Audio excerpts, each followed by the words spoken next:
গণতান্ত্রিক সংগ্রামের সঙ্গে মিডিয়ার সম্পর্ক চিরকালই একটা টেনশনের মধ্যে দিয়ে যায়। যখন ওয়ার্কিং ক্লাস যখন শহরে আসে, দিল্লিতে মনে করো, তখন প্রিন্ট মিডিয়ার বক্তব্য থাকে ট্রাফিক জ্যাম হয়েছে। মধ্যবিত্তদের চোখ দিয়ে ওরা দেখে, কেন মধ্যবিত্তই হচ্ছে ওদের খবরের কাগজ পড়ে। তো এই যে দৃষ্টিকোণ, সেটা কিন্তু টেলিভিশনেও রয়েছে। তো কৃষকদের তাও দেখাতে বাধ্য হয়, কেন বহু লোকের অরিজিন এখনো গ্রাম। তো সেই জন্যে গ্রামের সঙ্গে কৃষকদের সঙ্গে একটা সম্পর্ক রয়েছে।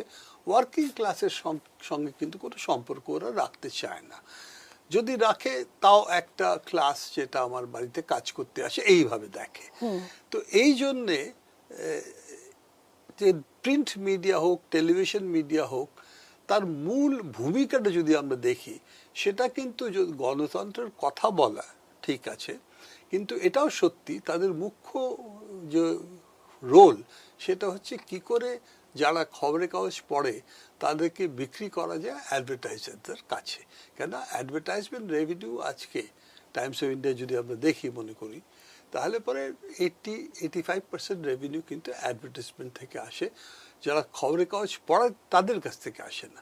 তো এই জিনিসটা যদি হয়, তাহলে পরে অ্যাডভার্টাইজমেন্টই খবরটাকে ড্রাইভ করে।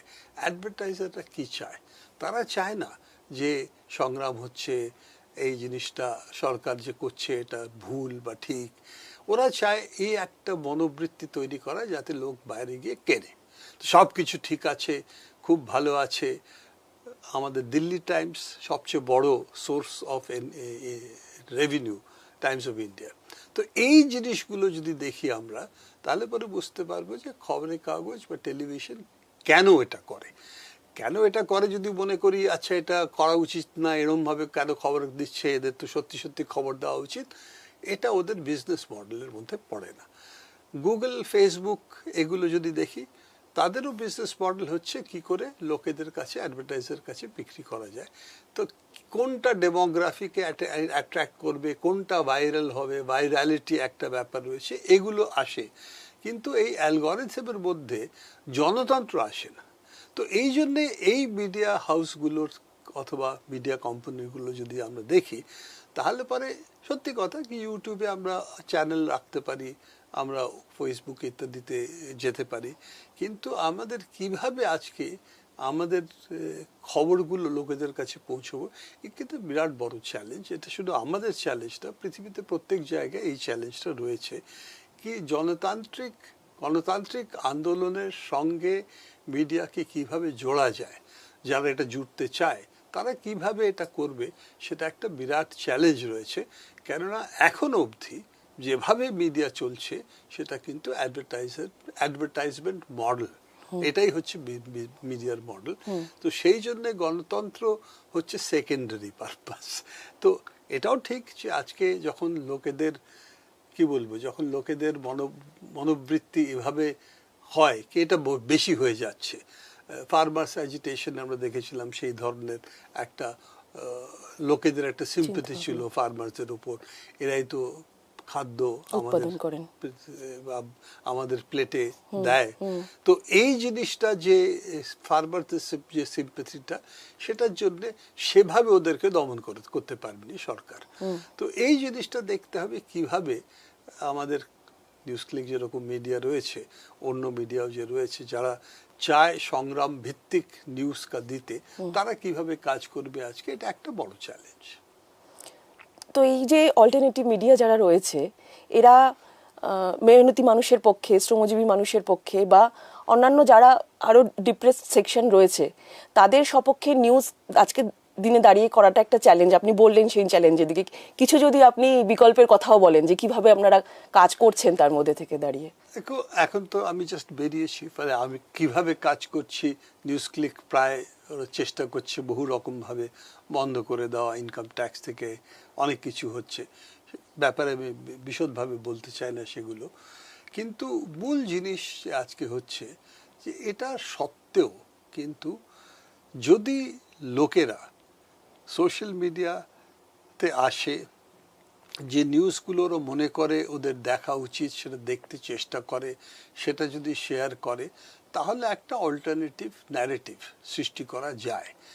শুধু সৃষ্টি করা যায় না, আজকে এই ইলেকশনে আমরা দেখছি যে মোটামুটি যে বিপক্ষ দলগুলো, তাদের ইডি থেকে আরম্ভ করে যত রকম আক্রমণ হয়েছে, ওদের মোটামুটি পয়সা সংগ্রহ করা, ইলেকশনে পয়সা ব্যবহার করা, যে মিনিমাম যেটা ওদের দরকার, সেটাও বোধহয় আজকে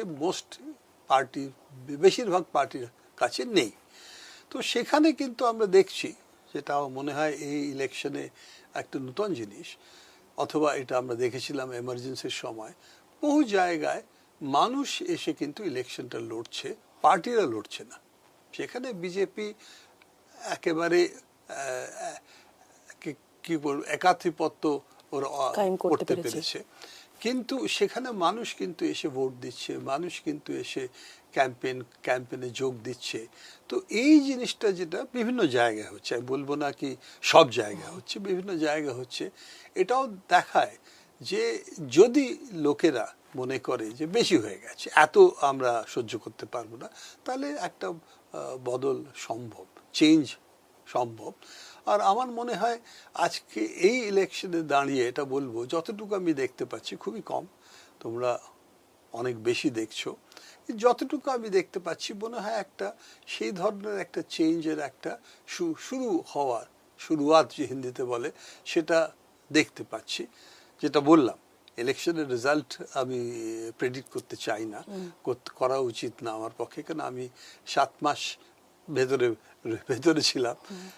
কিন্তু এই যে একটা চেঞ্জ হচ্ছে, এটা আমি দেখতে পাচ্ছি। এটা তার অর্থ এটা কি, লোকেরা এই জিনিসগুলো নিজেরাই প্রচার করছে, লোকেরা নিজেদের মধ্যে এই খবরগুলো দিচ্ছে, এই মিটিং যদি হয় তার খবর অন্যদের কাছে পাঠাচ্ছে।